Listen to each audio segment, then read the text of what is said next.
Hello, everyone. I'm Jim Garrison, and I want to welcome you to day 216 of Humanity Rising. This week, we've been noting the trial that is underway now in its second day in Minneapolis, Minnesota, of Derek Chauvin, the police officer who put his knee on the neck of George Floyd last May 25th. And for 9 minutes and 24 seconds, as it was recorded on the video that I'm sure all of you have seen, he essentially asphyxiated a Black man who was clearly not offering any resistance and was begging to be allowed to breathe. Yesterday at the trial, the young woman, only 17 years old, a Black woman who filmed the video, who was on her way to the store right nearby with a 9-year-old sister. She just happened to see it happening instinctively, pulled out her iPhone and began to record. And she testified yesterday, as did the little 9-year-old girl, of what it was like standing nearby, filming the death of a Black man at the hands of a white police officer. And she said she thought of her father, her brothers, her uncles, all of whom are African American, and knew that were it not for the grace of God, they could be under the knee of the police officer. And then the little girl, the 9-year-old girl, testified and talked about her agony. And in one of those supreme ironies, the 17-year-old said that she just was paralyzed and she's felt guilty. She's had nightmares. She just felt guilty. She didn't do anything. And yet, by not doing something, by simply filming, she provided the world and now this courtroom the evidence that hopefully will convict.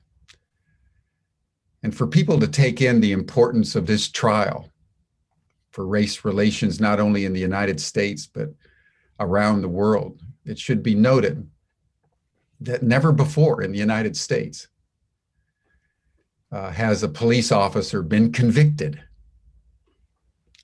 of violence against Black people in any meaningful way.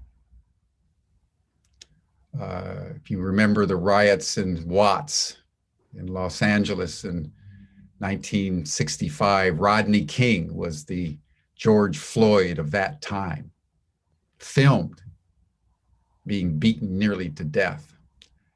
And the 3 police officers, all white, walked away free men. So there's a lot at stake here. Simultaneously in Washington, D.C., a 65-year-old Asian woman was just simply walking down the street. And she was accosted and beaten and kicked severely in the head by a man shouting anti-Asian epithets. Wow.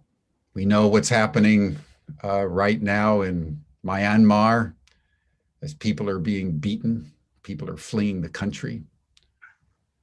We know what's happening in other parts of the world as ethnic rivalries and racial tensions spill over into violence.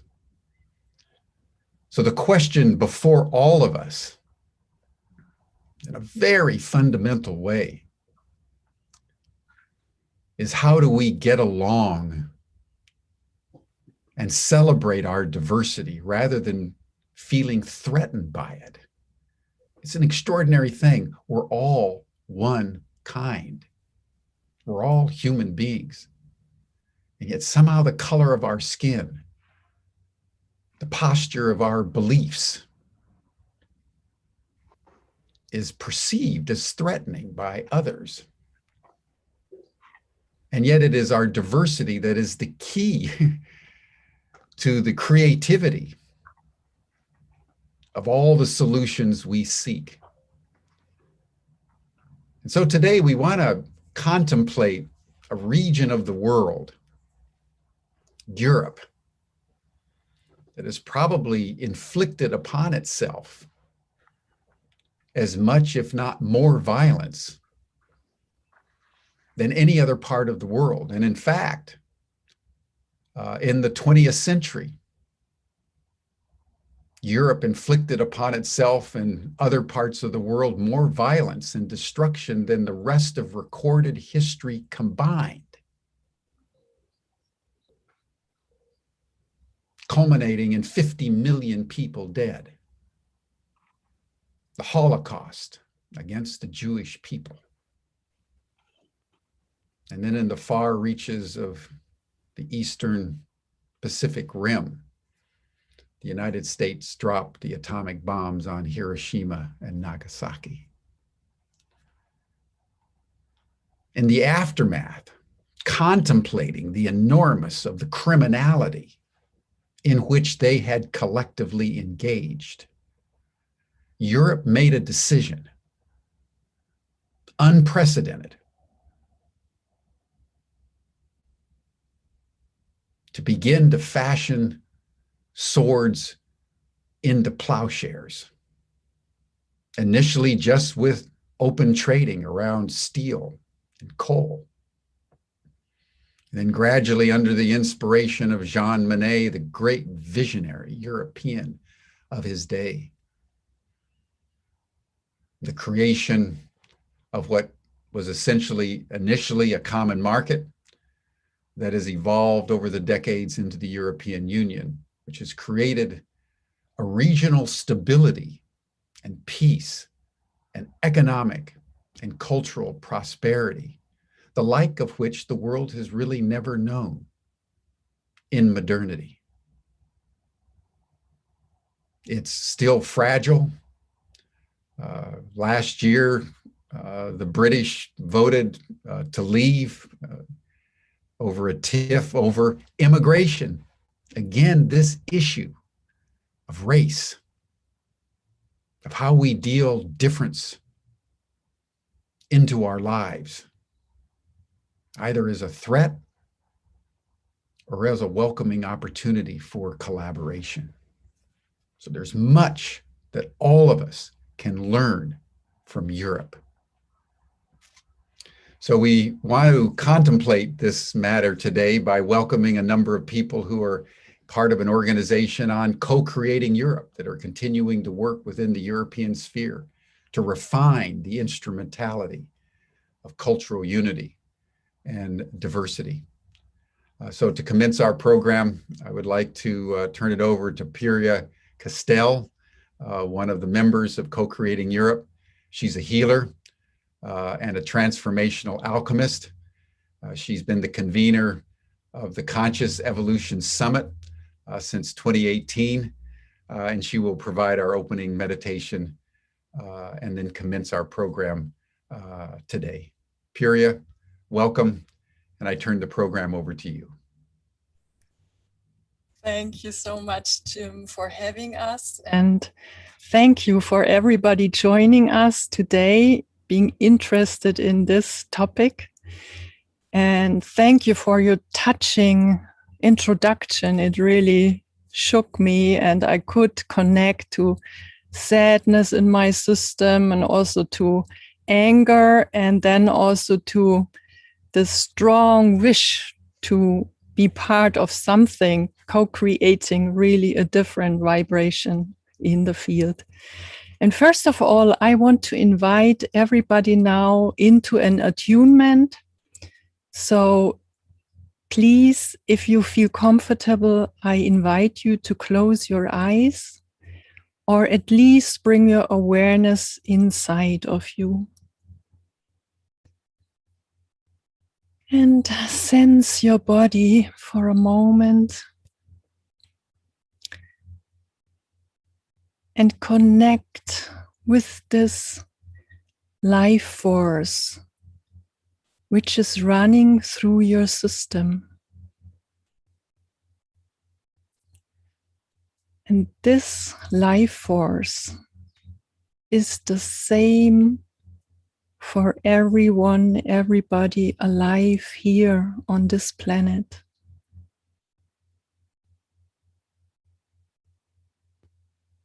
We all share this life force.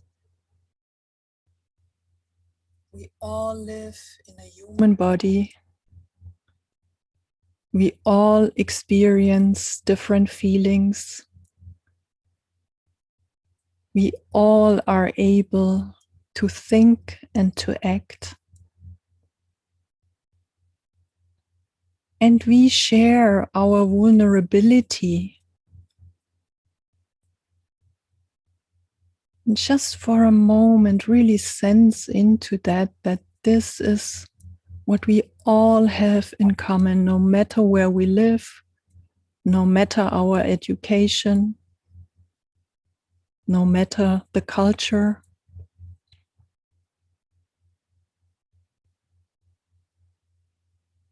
And we also share the consciousness and the force of love animating our system.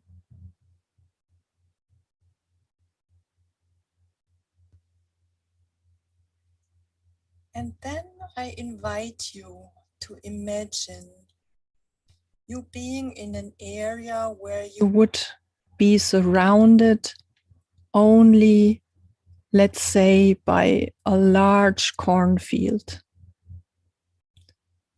How far you would look, you would see corn in every direction.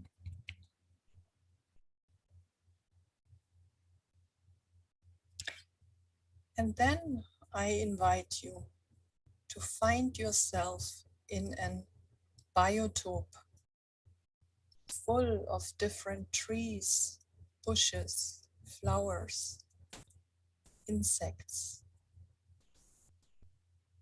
and very alive, diverse ecosystem and biotope.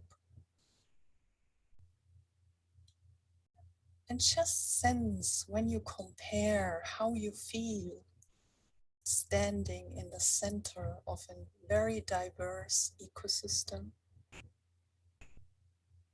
or only surrounded by one kind of plant.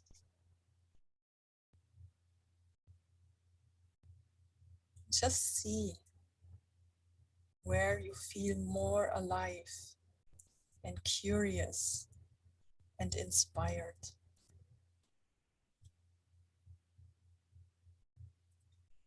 So this is what we bring today into this lovely gathering, being connected to the sameness and the unity, and also being open to our diversity.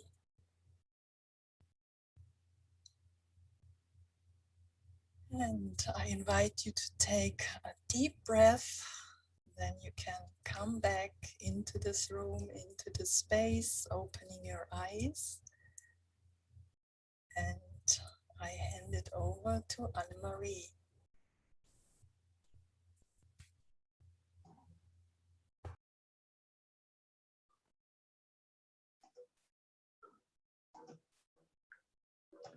Thank you, Purya.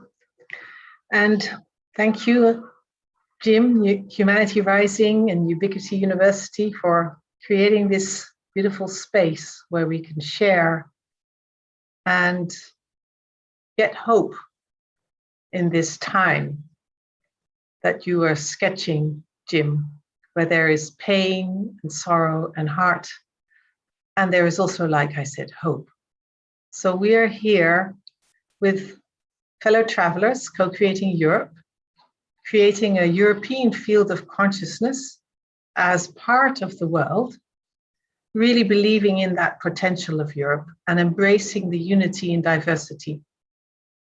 And also seeing that it is an inquiry, an ongoing journey, a curiosity that is driving us to see how we can again and again in this moment be an experiential hub for new transnational forms of society.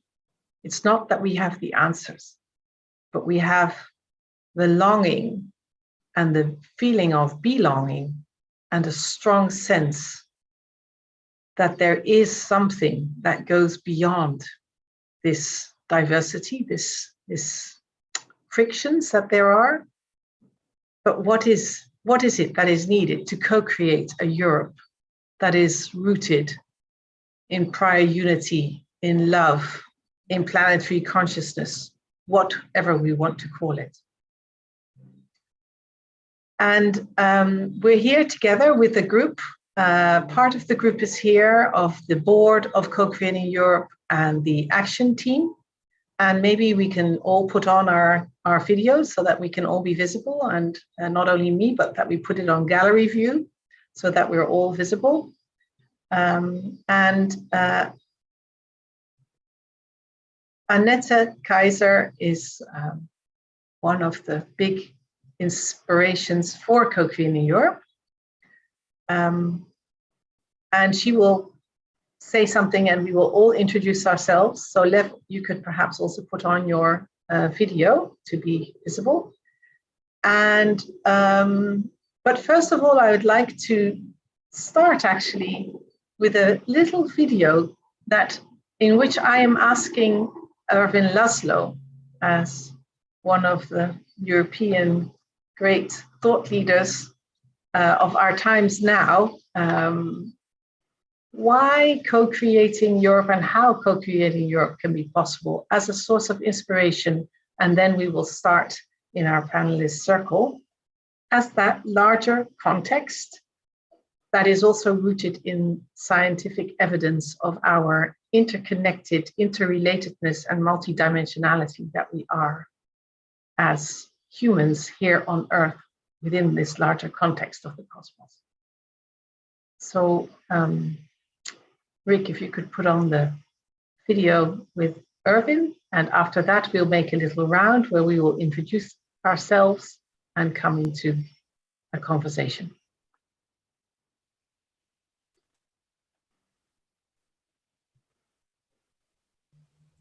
Can you see it? Yeah, we can see it, Julian. Go ahead. Oh, sorry, Julian. And Erwin, thank you so much for spending a little time with us to speak about, from your background and your wisdom, what is needed for us as change agents and people living in Europe to co-create a Europe that is really rooted in unity, in this planetary consciousness, but also in universal love, where there is a place for all, and we're also realizing our interconnectedness with the whole of the world. Anne-Marie, thank you for this initiative. I'm delighted to be a part of it.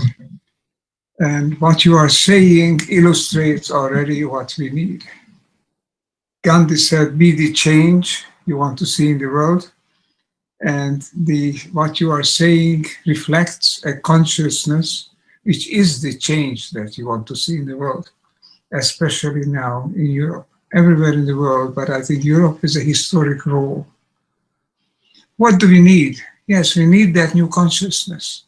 Is it abstract? No, it's very, very concrete. You know, this is a historic moment, and there is a historic task and even a historic drive behind it. In nature, and I don't think there's that much difference between nature and society. Society, if it's wise, it follows nature. And in nature, in the field of complex systems, whether it's on this planet or anywhere in the universe, there's a simple law. The law that says structure follows function. Think about it for a moment. Function means, what do we actually do? We have communication. We have this exchange of people, of materials. We have a constant interflow of ideas. And that is Europe. Europe in function. In effect, Europe is a whole, is a functioning whole. What you need is the structure to express this. It's running informally in many cases, but at the beginning of the structure is there already, of course, in the European Union. The Schuman and all the great pioneers of Europe. Yeah, and that's moment when we have to recognize that we have to continue this process, not taking things apart, not Brexit, but a reunion of all the elements. And these elements, let me just add, are not just European nation states. They are nation states, yes, in Europe. We can't deny that. We don't want to deny that. That's a fact. But nation states are not the only structural reality. There are structures from family enterprises all the way to giant European level enterprises, from communities, social and political communities that takes from the grassroots and encompass all of the communities of Europe and on the 6 continents. There are ecologists that start from the level of the village and of the pond, of the smallest neighborhood, and which go all the way to encompass the ecology of the entire continent, which we call Europe. So we are a multiplicity of organizations, of structures.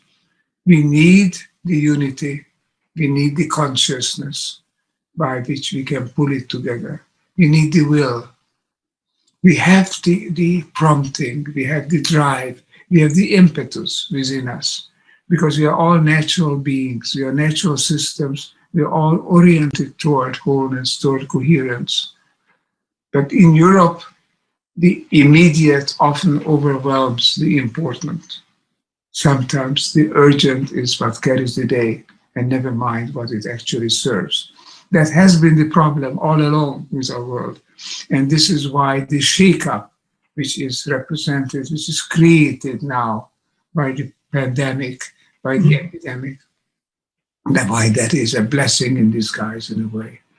We need to shake up this old system of only doing the immediate expediency, the short-term benefits, putting ourselves, us first, and never mind too much the rest. We needed a shake-up. We have the shake-up. Now we have to make use of it. We need that consciousness that you are talking about, Anne-Marie, that all our friends now in co-creating Europe are representing. We need to be that change that we want to see. That's the natural change. That's the natural development. This is what we call systems evolution.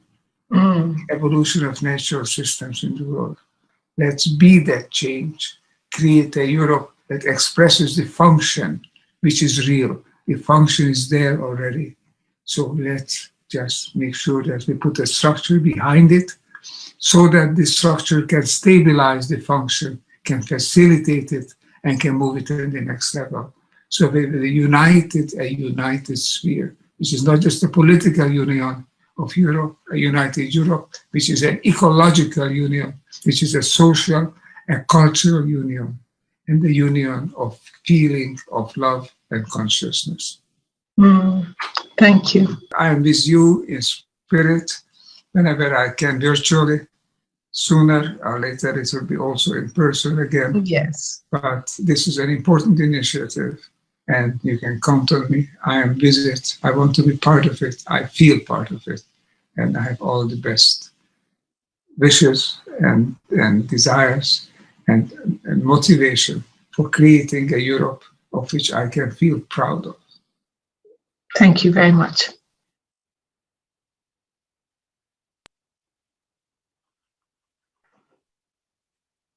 So, with that encouragement and a call, I would say, to stand tall and to be here, we would like to share how we have come together on this longer journey that started some years ago We will come to that in a moment. And how we have started to build structures, not so much by building an organization, but by really looking into what are the principles that hold us together, that can be the glue in that structure, that bring us here, and that can also somehow attract those that really want to co-create a Europe that is rooted in prior unity. And so here you see with us, some of us, Annette will start in a moment as the seed of co-creating Europe as we are here now. And with her, there are Sonja Student and Thomas Steinegger. They started with the three of them, but now in the board with Sonja and Steven Leij. Then not with us is Marilyn Hamilton and Sue Cooper and Annelies Wijstrade and Shweta, because they are in a course actually of Ubiquity University around beyond integral cities. Closing that off. We have here Puria, who you already met, Mira Michelle Jones, she will say something in a minute.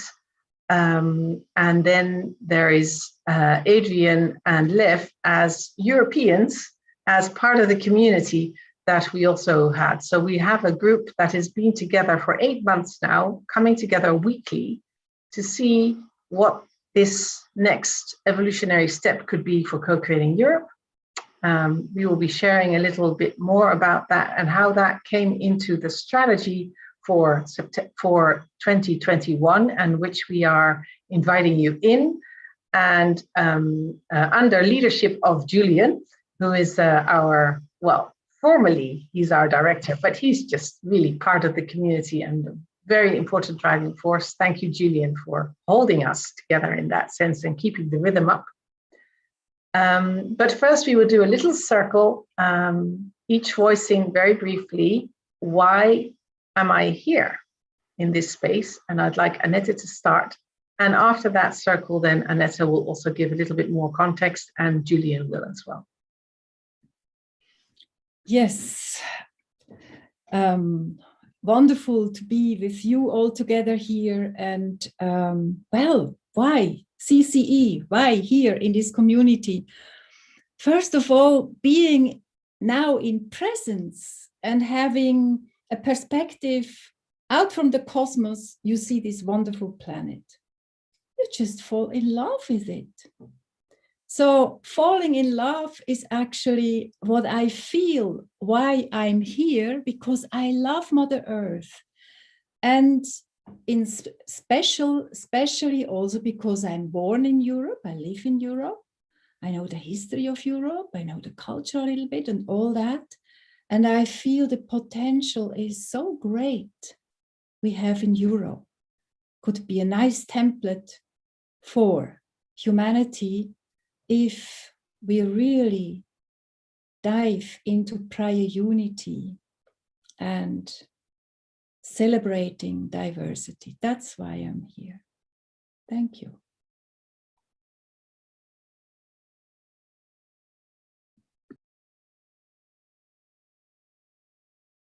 Let's go popcorn as we always do. So whoever feels called goes next. Don't forget to unmute like I forgot.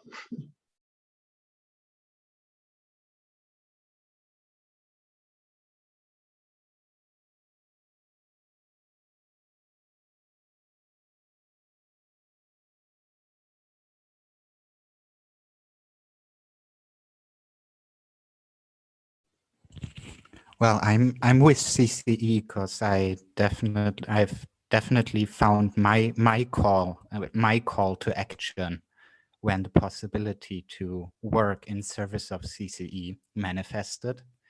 Having a background in academia from before, I was very used to take decisions with my left brain, and stepping into a role in co-creating Europe was actually a hard decision that just felt right and overwhelming in place, but I'm following my call here to, as a conscious European, to contribute in my way.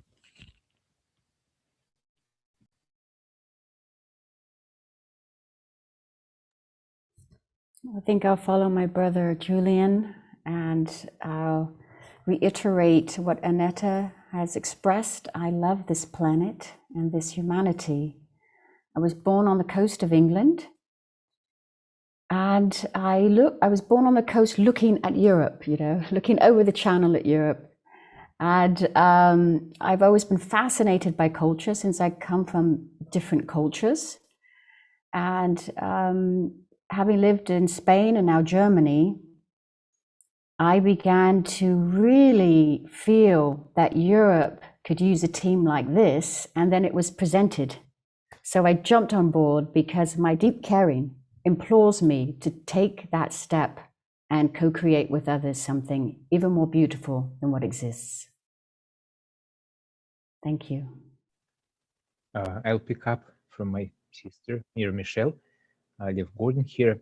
I'll share a funny story. When I was a child in former Soviet Union, maybe 6, 7, 8 years old, you remember there was this iron curtain, and well, there was not much travel. So I was thinking sometimes I thought, well, is there the rest of the world? Maybe there is only my city or this country, because I've never been there. So I know that many children actually had this kind of, ideas that does the world exist? And so then I worked and lived in many different countries across the world, including 5 or 6 European countries for about 15 years.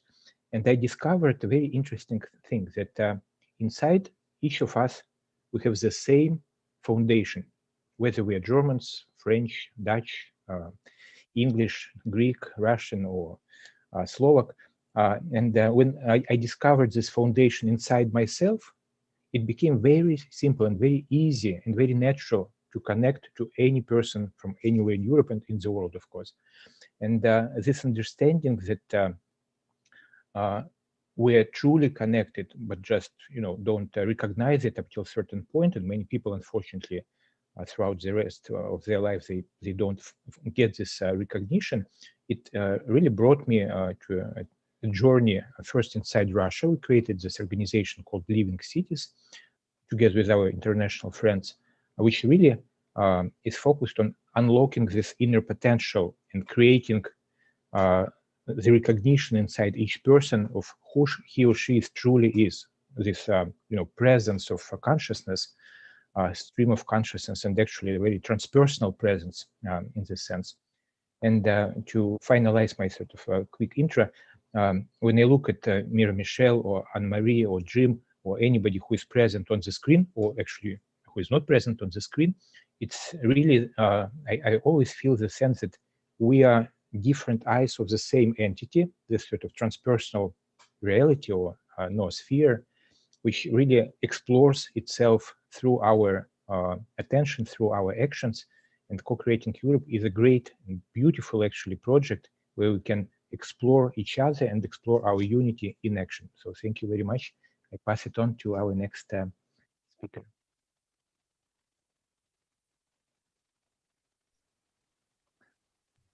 Thank you for the invitation. I'm in a way representing Romania here.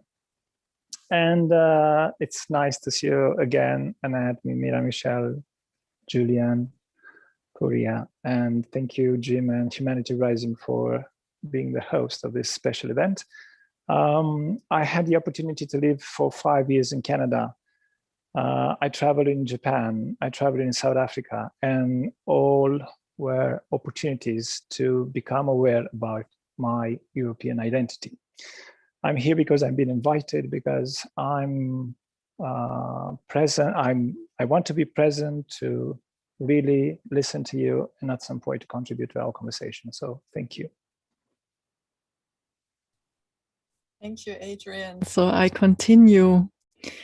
Yeah, what brought me here is basically my interview with Annette Kaiser. I had the privilege to talk to Annette in 2 of the Conscious Evolution Summits, where she shared about this network, and I just I felt the light switching on in my system, and I wanted to be part of it. And I traveled also for more than 10 years on every continent, and I always when I came back home to Europe, I valued so much this diversity and this history we have. And I also can see that we are quite, in a way, mature, because a lot of pressure is put onto us living so close together and so many cultures. And my girls, they went to kindergarten in Munich, and they had 16 nations in their group. And one day when my daughter came home and she asked me, "Mom, what are foreigners?"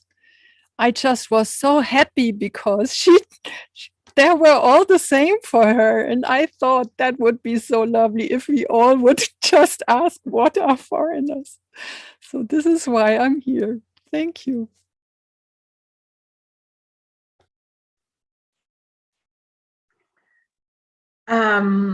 I wasn't born here. I was born in Baghdad, and then I went to the Far East to different countries, Malaya, Singapore, and came to the Netherlands. And first also lived in different places in the Netherlands, and then landed here in Vreeland, in Piesland, where I am now, on a dike between two lakes. And there I do feel a strong belonging, but there's also always that international context too. So I also feel actually at home in many places.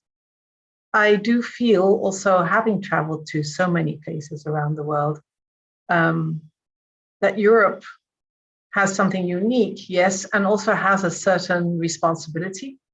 We have put our stamps, if I can use that kind of strange word perhaps, but in so many places, in so many ways, we have created a lot of, well, suffering, beauty, all kinds of things, all parts of life, I would say, we've expressed in different parts of the world. And we are having this time now that we are really coming together more as European continent. And yes, it is a continent, but it's also part of that larger world. So to see how we can be learning and acknowledging and expressing ourselves in this region of the world in connection to the larger region, do our homework, and also bring beauty and love and practice that and put it in practice for the greater good, is why I'm here.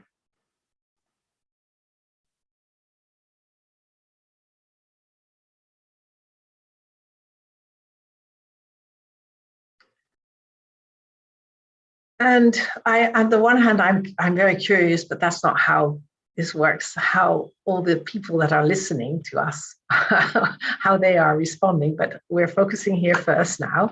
And we have the chat, after chat, I hope, where we can explore a little bit more with others that are probably here in the chat rooms too. But Annette, maybe you can say a little bit more about your impulse for the focus on Europe, co-creating Europe like this. And then Julian, you can flow into that to give a little bit more of our context as well, before we go into another, into our strategy for 2021 that we want to share. Yeah, I would like to speak maybe or say a few words more in general, because really Europe flows out of the bigger picture. And it is really unity in diversity, what we have as a subject this time. And I would like to talk a little bit about that, about unity first. So I think we all, so many people, have a deep longing for unity, for peace, for a life in dignity. And, and it is not new. It was always there, more or less. And for me, the question is, how do we create it? How didn't it happen till now in mainstream for the whole humanity? Why? So I think it's good to analyze history and look closely also at Europe, colonialism and all of that, what has been mentioned also by Jim, by a few. And I think it's very good to look at it. We had, for example, a French Revolution fraternity, freedom, and equality. We had a Russian revolution, we had different revolution, good intentions, and where are we today with that? So that's the question. So understanding, I would call myself also, I'm an economist and I'm a contemporary mystic, I would call myself. And going deeper there, I understand, like every spiritual path, wherever it comes from, that what is happening in the world is a reflection of the average consciousness of humanity. It's a mirror, and it's the image in the mirror. So when you know that this belongs together, it is a matter of consciousness also, first, I would say even, because we also say unity in diversity. Dalai Lama said, we need today a consciousness, we need a revolution of compassion. A revolution of compassion.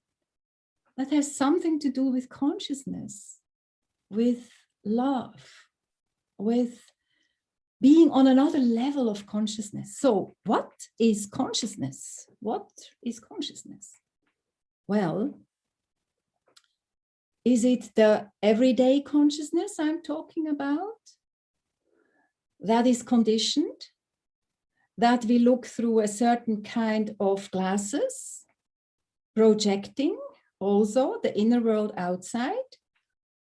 Is it a consciousness that is based on subject and object, that is separating me from the world and from the source? No, I think we are on a rim of going further, exploring further pure consciousness, presence, the power of now. Power of now sounds good, Eckhart Tolle, we all heard it, but it's difficult to reach? No, not really. Each moment now is an invitation to it. We will never know by the mind what this is, pure consciousness. But you know, you are sitting on a chair and something is aware that you are sitting on a chair. You are looking at the screen and something is aware that you are looking at the screen. And that, what is aware, that's pure consciousness. This never changes. It is the only thing that is not changing. And it has a taste. It's great. It's so intelligent. It's the mind intelligence, which I estimate highly, is just a little part of it. In this kind of intelligence, in the power of now that loves what is, there is beauty, creativity, peace, fullness, joy, being. And from this being now here, a becoming in an evolutionary sense has a natural flow. So I think what is important is to be just accepting this invitation to be here now present. Really opening up for this incredible intelligence and love, where we tap into the quantum field, a field of all possibilities, where it is natural in oneness to have solidarity, to have a learning of deep listening more and more. It is natural not to hurt Mother Earth or exploit it, because Mother Earth is in that consciousness as the whole humanity, all the animals, all the plants, the whole cosmos. So if we hurt something, what I just mentioned, or exploit it, we are exploiting ourselves. And I think this is really the new consciousness. Also, Erwin Laszlo was talking of, Anna-Marie was talking of, where we can, in a way, joyfully celebrate life. I also think that only in this being present now, here, where we deeply understand, love says, I am all. Wisdom says, I am nothing. Between these two, my life is flowing. In this flow, diversity comes in synchronicity at the right place, at the right time, with the right people. And I think also we can only then, for the first time, really enjoy the diversity of the different culture, the different systems, the different ways of looking at the world, without feeling threatened, without feeling fear, but knowing that it is like a bouquet of flowers coming together, whole in prior unity. Thank you for listening.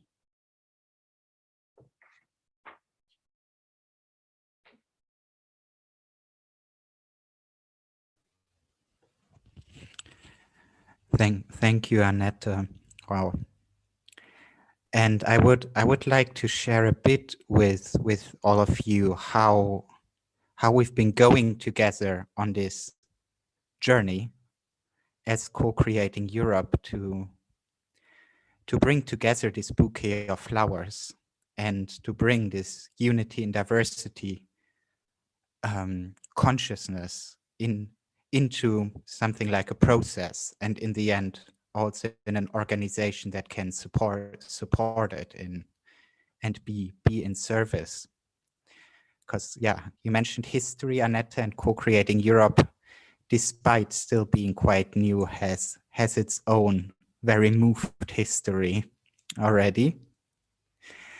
Because taking on this task, or with all of you, to build a network that is based on unity and diversity, and to create containers and processes has been a wonderful learning journey. And I think the diversity that we hold in this network has actually contributed very much to let us really come back and ground in unity. Because to get co-creating Europe started, we did something we currently can't do, and we came together in person to be in each other's presence and to sense the connection for the first time in 2018 in Frankfurt, with about 30 people from 18 different countries.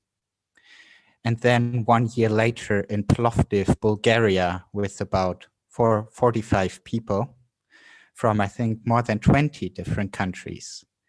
So you can imagine the multiplicity of backgrounds, of languages, of cultures, of gifts, of wounds, of contributions. And out of that, we had to extract, in a way, what is it that brings us together, and what is it that we all want to define as a base of a new European culture that we kind of we are trying to build together. So we entered a 2-year process through Frankfurt and Plovdiv to define 8 essentials that are at the core of our mission. And that actually everybody who contributed in the meeting, who took part, has contributed to and could kind of sign into. And those, I just want to read those 8 without going into it, just so you've heard it. They are prior unity, universal spirituality, transsecular, freedom and human rights, dialogical, global and in solidarity, and evolutionary and integral. So you see, it was very hard to boil it down to 8. So some are holding 2, some are holding 2 terms. And it's an ongoing process also in the network and an ongoing inquiry to potentially extend the essentials, or also to really figure out how are they perceived through different cultural backgrounds and lenses, and what can we learn from each other through these different perspectives to bring them into the world with even greater impact. And to communicate them, because like I said, with so many participants, communication was a big question. We designed icons for the essentials, all made out of circles.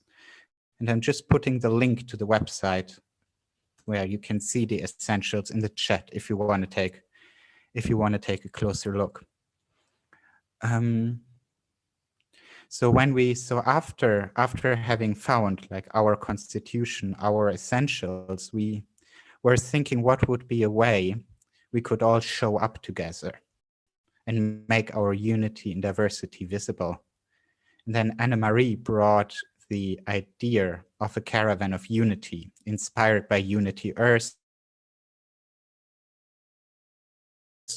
Unity Earth did in the US for World Peace Day 2020 and brought to the network the question if we could hold or facilitate the European leg or part of the European leg of a caravan of unity. And then with the pandemic happening pretty much synchronistically, we thought it's actually the perfect time to redefine traveling in a way, traveling without physically moving, but with mentally moving. And with getting all the benefits of traveling, a lot of you spoke already about the joy of traveling. How can we make this happen without necessarily physically moving? And how can we visit all our European friends and co-creators in their communities, in their countries, in their regions, and celebrate with them their wisdom, learn from them? How can we contribute and inspire each other? So we found the Caravan of Unity as a form to bring that into action, which is basically, could call it a virtual journey held by virtual infrastructure, and of course held by the field of unity consciousness and of unity and diversity that everyone who facilitated has really been onboarded to.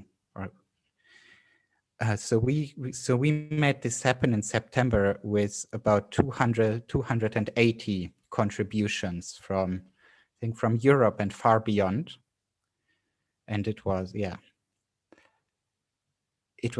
really felt like an expression of unity and diversity in action in the caravan. And now it's really a great joy to keep this caravan moving.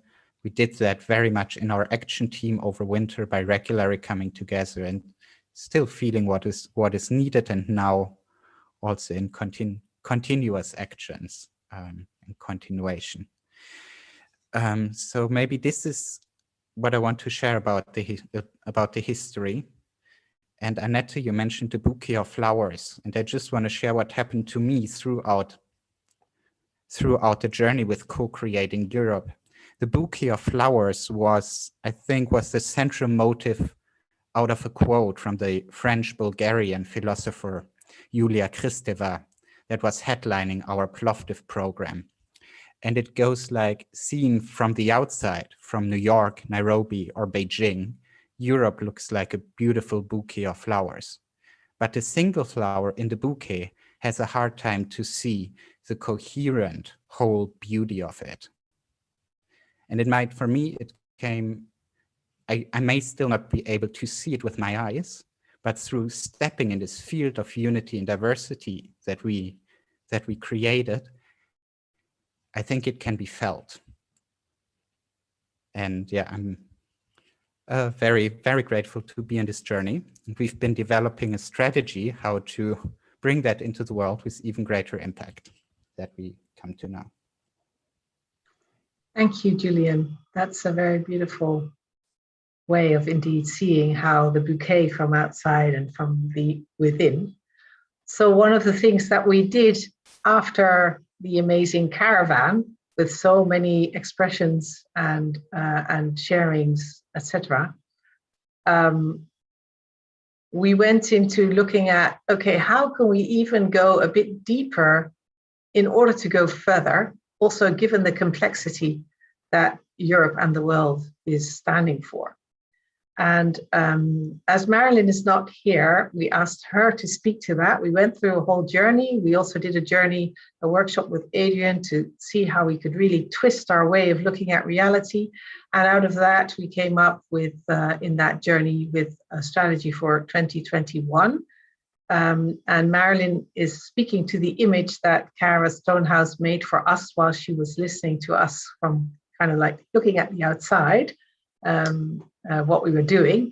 And after that, I would like us to have we'll do another round with sharing related to that and how we manifest that strategy that we're seeing for 2021 for Co-Creating Europe to come into form, and in which we invite you all to participate and join and see where you could be fitting in or sharing or coming in. But let's just listen to Marilyn expressing the Co-Creating Europe action team and board strategy for 2021 as we see it now as an invitation for all of us.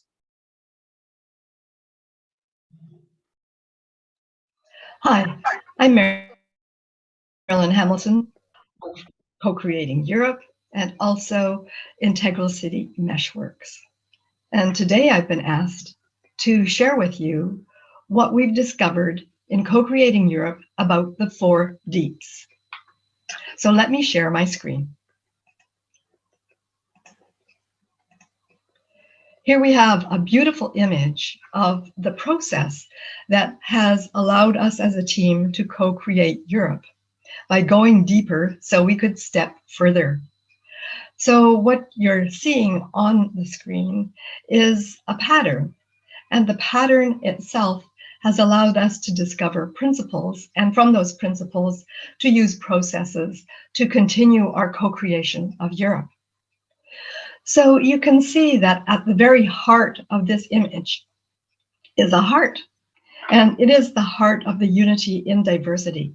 It is also the heart intelligence, which has flowed through our discovery process. And the heart itself is embedded in a Mobius pattern. And the Mobius pattern gives us a twist that allows us to see that the 4 deeps have the pattern that is set in the 4 quadrants, like the integral map that we use in Integral City. You can see that each of the quadrants has the symbol of a tree in it. And the tree is actually in a different season.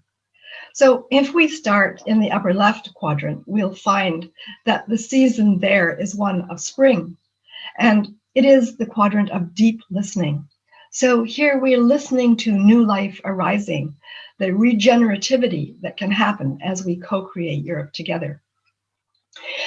In the lower left, we see that the tree has moved into summer, and here we have deep dialogue. So from the deep listening that rests in the river of the mutual trust and respect that we must hold each other in, we have the opportunity to do exchange through deep dialogue. And as we move from the deep dialogue over to the lower right quadrant, we can see that we move into the season of autumn. And here we have deep democracy. This is where we should have the maturing of our listening and our dialogue, so that together we can go beyond this lip service of democracy that we might experience today to something much deeper that actually calls us to unite in our diversity. And this takes us then to the upper right quadrant, where we can see our tree is in its winter clothing, where we can see the bones of the tree, the branches and the roots. And in this quadrant, the fourth deep, the deep ecology, weaves us all together so that we are not only resting in the patterns that come through the seasons, but we know that the four deeps, deep listening, deep dialogue, deep democracy, and deep ecology, are also principles on which we rest our exploration of co-creating Europe. And from these principles, we're discovering the processes that help us to bring together and really honor the unity that comes through the diversity that is not only in all the cities of Europe, which of course I'm especially interested in, but which flows through all the river systems that really have the history and geography of having opened up Europe in the first place, and which still are so important to its natural ecology. So our unity and diversity is a way of bringing together our honoring of all life very deeply through listening, through dialogue, through democracy, and through ecology. And so that's what I wanted to share with you today. And I am delighted that you will be listening to this and meeting the other colleagues who have explored co-creating Europe with me. Thank you.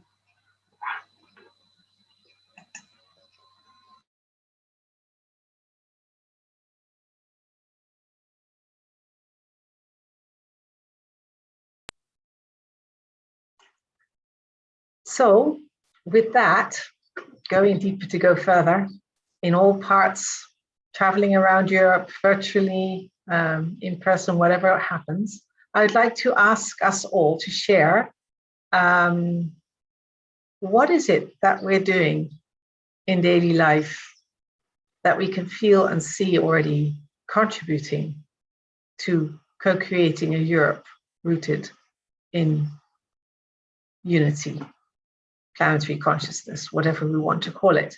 And maybe, Lev, you could start, because I think it would be great if you could share a little bit more also about what you're doing in the different parts with Living Cities Network, but also with other places.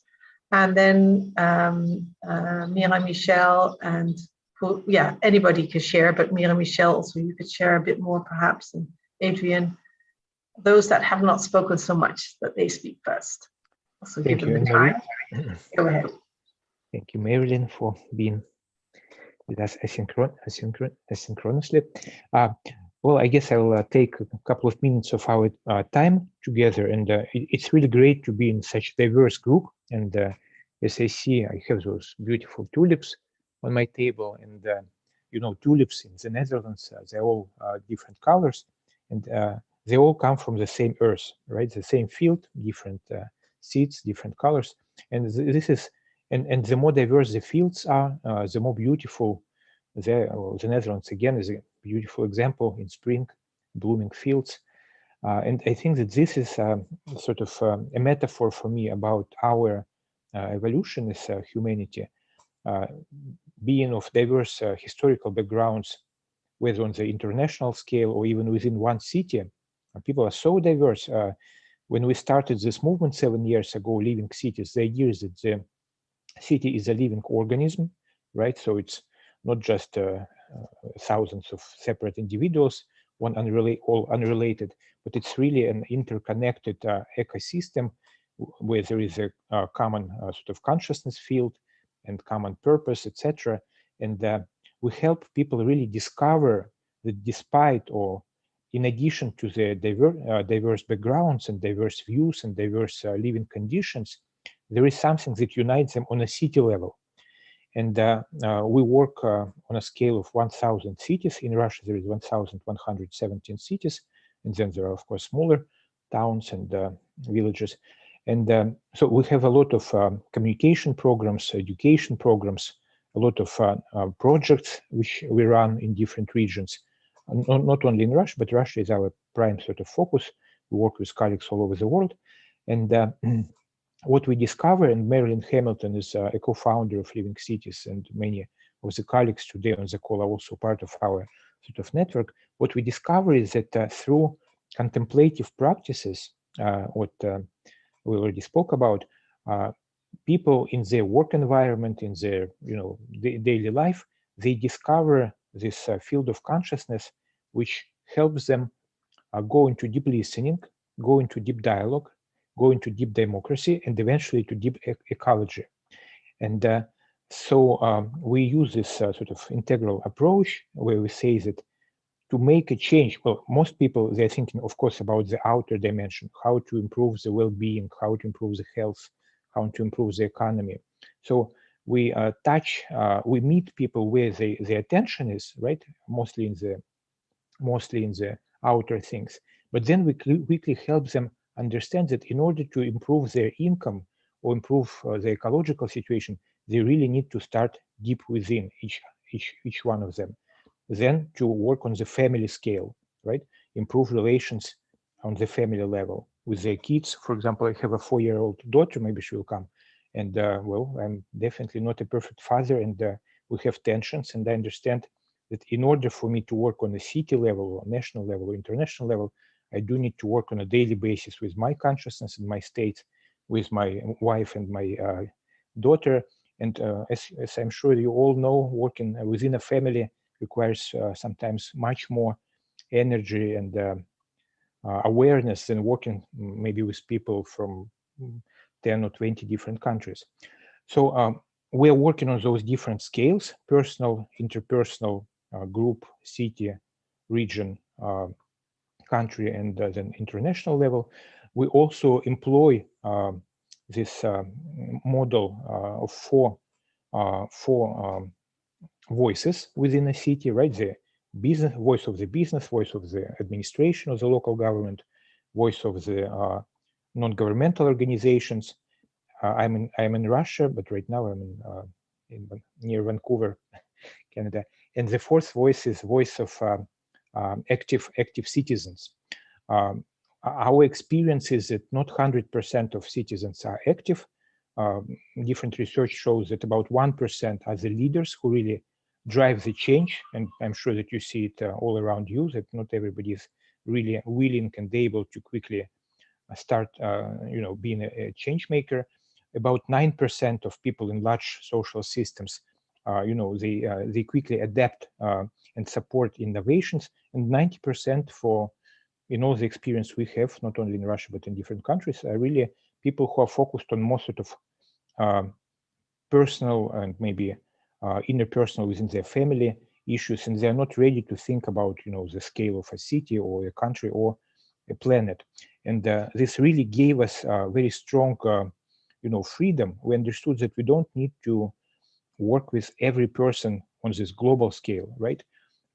Some people, they join those movements and projects that change cities or regions or country, but most people, they do not, and we created special programs for them which help them to step by step grow as those four ups in integral approach: wake up, grow up, clean up, and show up. So we try to apply this approach of 4 lines of integral development in our daily work. And what's interesting is that we're working with a very physical sort of infrastructure in addition to human minds and communications and culture. And we took several cities as our pilot projects, and one of them, called Zverevo, it's a small 25,000 mining village in the south of Russia. A mayor who came there, he started using all of our sort of methods 3 years ago, and after 2 years of diligently applying them to a very sort of difficult and actually city which was in depression, the life completely changed. And it's very inspiring, because one thing is when we are talking on Zoom, and another thing when we go out to people who don't talk integral, don't talk dialogical, and don't think cosmic or local, right? And transsecular and maybe even don't think about human rights as such. And when you go to people on in their daily lives, and then you see how their lives change over a period of 2 years, the city I'm talking about, it was sort of in the bottom of the list of quality of life, economic progress, etc. in the region. And after 2 years of applying all of our principles and the methods and running different projects, it's now #1 in economic growth, #1 in social sort of well-being, #1 in innovations. So our perspective is that when it works in such difficult environments, it really could be applied and work in pretty much any city or any town, any village across the world. So my invitation is, as we co-create our common sort of European field of consciousness and also field of action, is to connect in action, right? And we invite sort of everyone to join this Living Cities network with your initiatives in your cities, everything which makes life better, changes the society, changes the lives of people.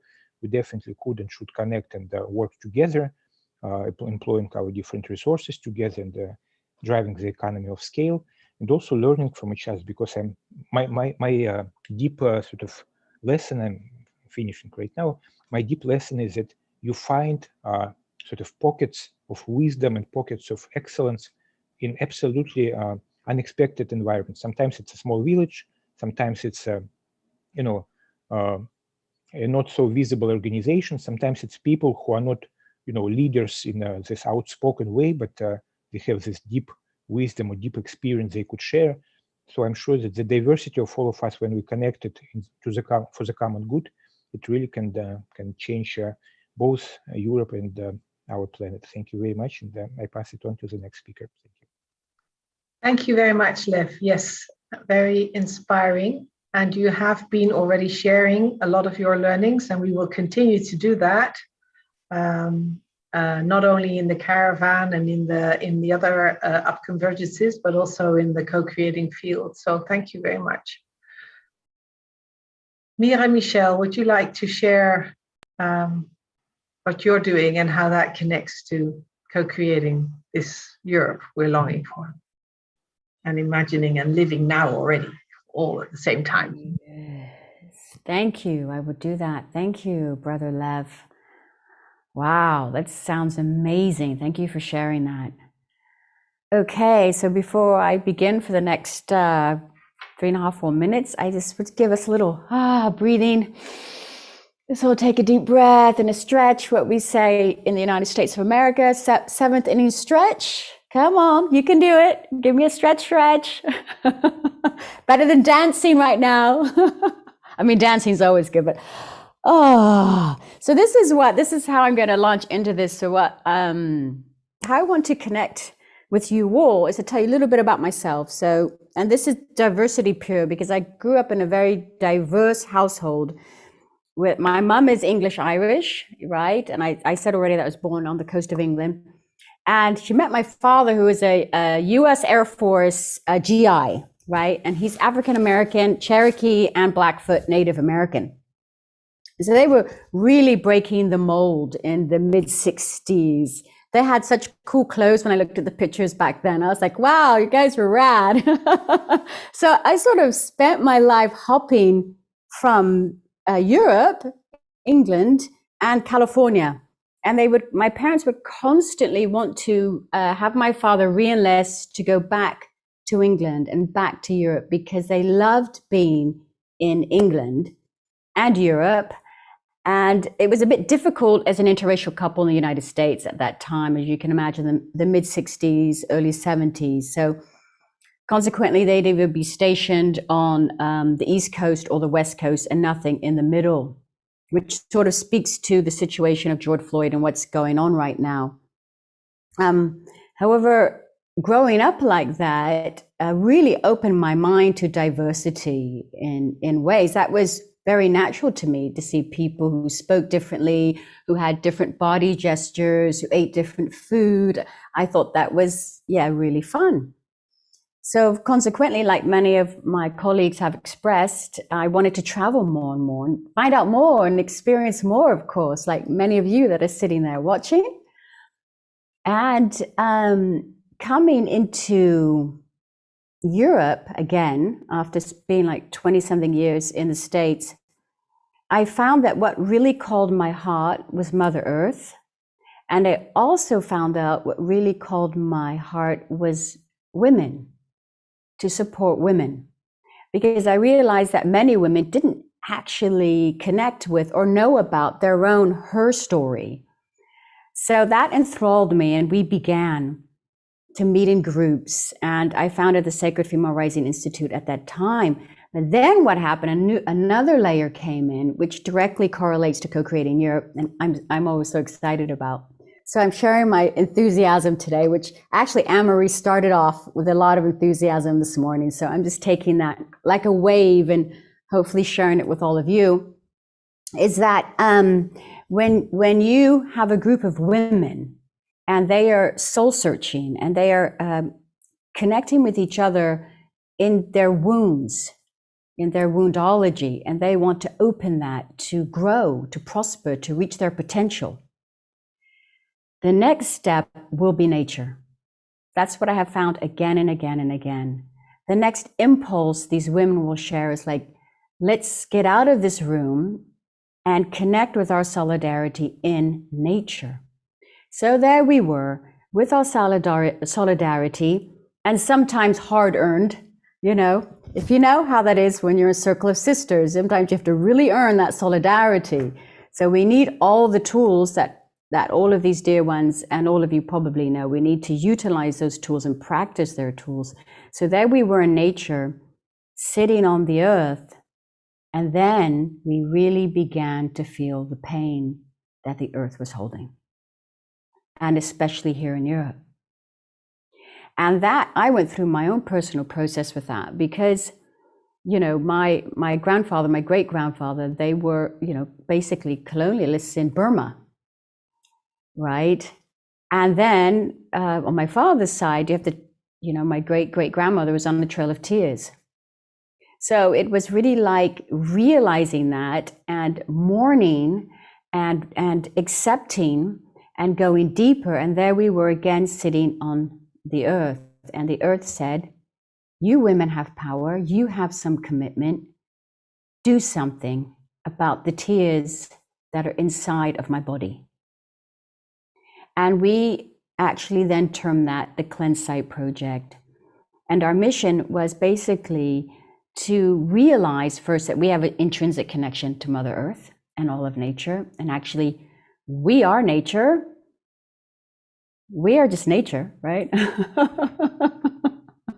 I give you full permission to go around in the garden and keep saying, I am nature, I am nature, I am nature. And see how that feels for 15 or 20 minutes, right? Permission granted. You don't need it, but sometimes it feels nice to have it, right? And what we found out was that there was these specific parts of our earth that really held this frequency of the wound, of the trauma, of war. Specifically, sometimes we women focused on the sites where women were persecuted or tortured or burned alive, is what they called witches. And we went to those sites, and actually when you stood on the sites, you could feel it. You could feel the energy, the deep sadness, the feeling of non-justice within there, right? So we began to organize more and more.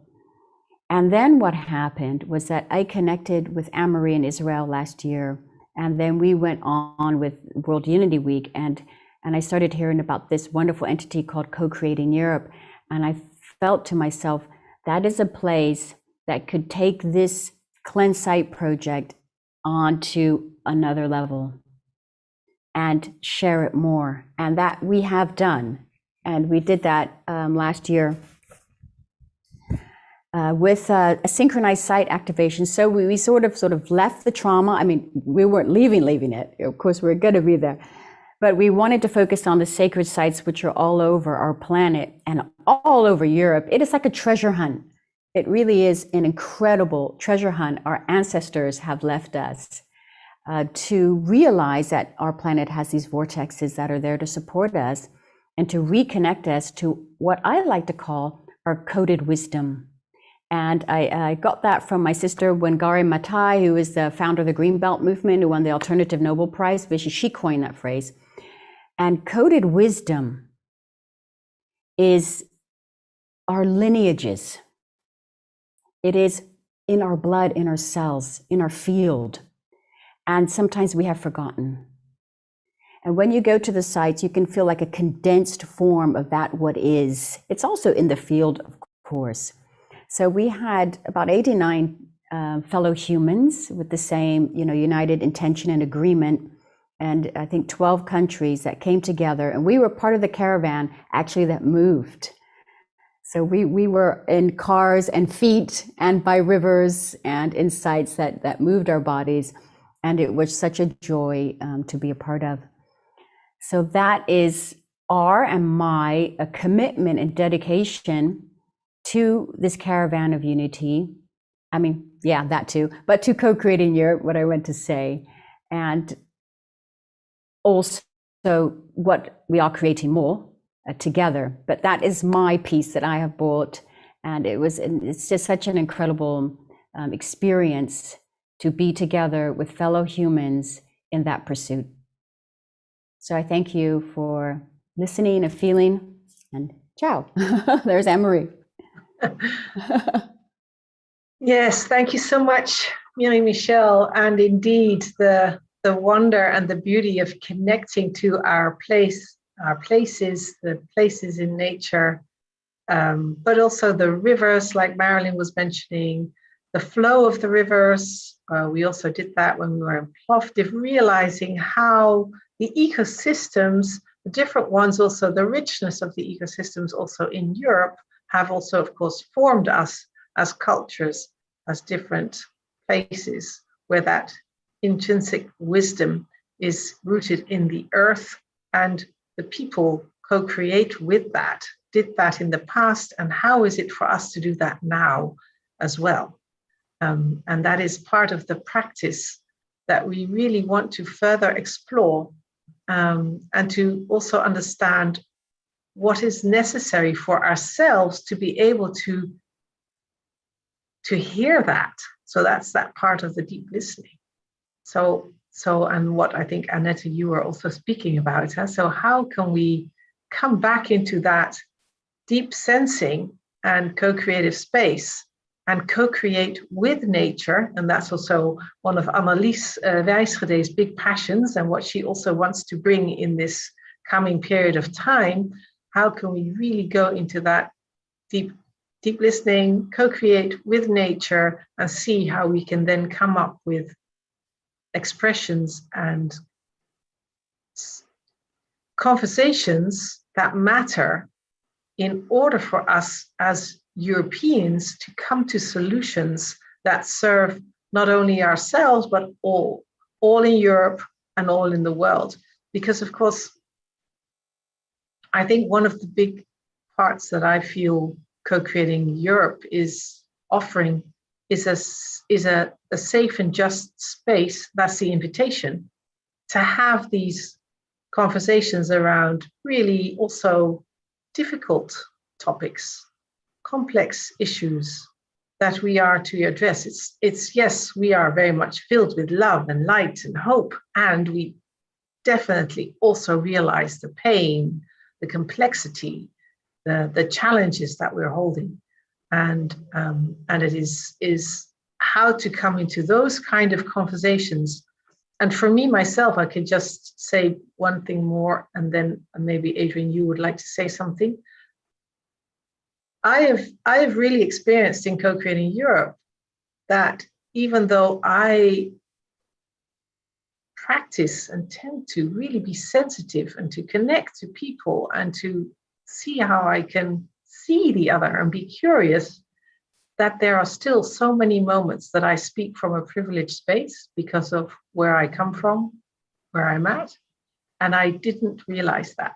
And so what we're practicing is that we are able to share that with each other, so that Adrian can tell me, hey, you're speaking from a very much Western European perspective. This is not the perspective in Romania and in my area of Europe, and that is also Europe. And do you even know what all the countries are at the Eastern European border. And really, in Frankfurt, I really had this sense of, oh my goodness, I don't. I was taught, of course, we had the curtain. In my geography lessons, Europe was somewhere else, and I didn't really catch up and see what is there, and that is also Europe. So that's part of our practice, connecting to the cultures, the land, the people, their regions, their history, and really be curious and understand that even in our little continent, there's so much to be learned, to bridge, and to be humble. And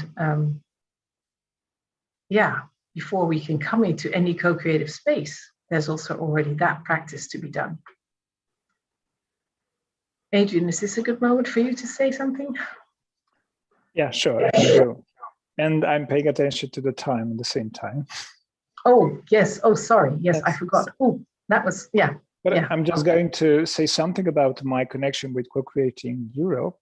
I had the opportunity to know the community, to discover the community and the team in Plovdiv. And actually, I just wanted to mention just one aspect, which is very particular to me. Europe is indeed a source, a bouquet of diversity. And we can count them, the list is very rich. We have diversity in terms of economic perspective, cultural, historical, geographical, social, and any kind. What I found particularly special in Plovdiv is to hear Annette proposing a different approach of Europe. And the particular perspective is referred to the prior unity. I know that this is a very particular perspective, is not European, but I see in this perspective a real chance to reach the level of a transcendent unity beyond this richness of diversity in Europe. So I'm connected with co-creating Europe from that perspective, and sounds very profound to have, to borrow this perspective of prior unity and to see the unity beyond diversity in Europe. This is all that I want to say. So thank you, Annette, for bringing this in the core of this new approach. So approaching Europe from this profound field of unity. Thank you. Before we go to Julian to really bring out the call for next steps, do you want to say something, add something to what we're speaking? Yeah, maybe just what I bring into the field is what Annette just shared in her lovely explanation, this consciousness of oneness. I tapped into that and when I was a little child and had a history of going out, going in, going out, going in. So I learned a lot what is needed to tap into that consciousness. And also what Barbara Marx Hubbard describes in her book, The 52 Codes for Conscious Evolution, really meeting this future version where we can evolve as humans. I'm holding that as a blueprint in my system, and I share it wherever I am, and kind of become very joyful in just sharing this vibration and empower people to evolve towards that. Thank you. Thank you. Yeah, the time is up. Julian, what is our calling? Yeah, because we could, of course, just open the big co-creating Europe network just a little bit up for you here.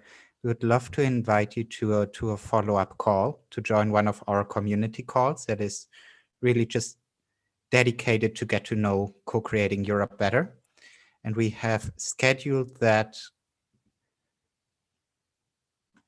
on the 21st of April from 7 to 8:30 p.m. CET time. Just to, I'd say, connect, inspire, transform. Just, yeah, It's an open call. It's an invitation. You'll also find it on the website. Yeah, it would be wonderful to see some of you. And I would say the invitation is not only to get to know us, but it's actually to show up yourself and to see how we can weave that together and how we can practice and how we can bring that into forms that will also then, we will be bringing that into the World Unity Week from the 19th to the 26th of June, and then to the Caravan in September again. And so we continue our journey.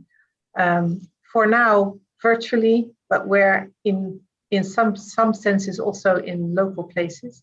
So please, if you feel called, join us. And Aneta, could I hand over to you to say a few more words before we ask Jim to come back into the space? You're on mute, Aneta, please.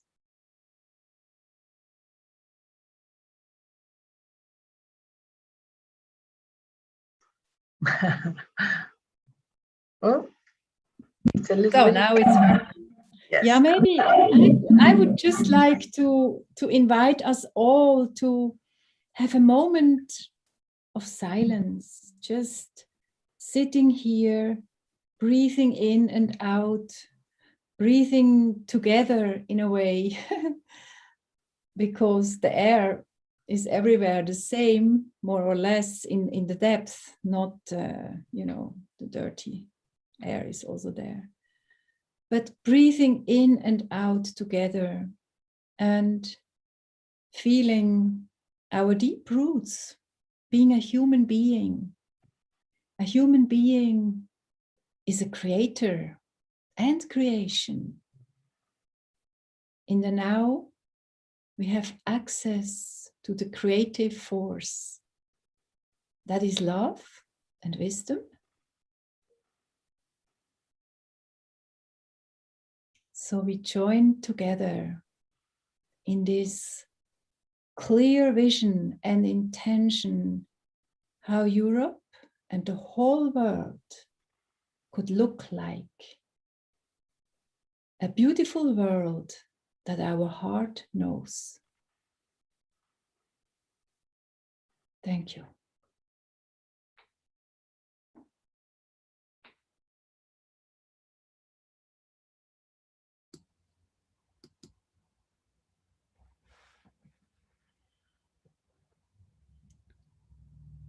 Thank you, Anne-Marie.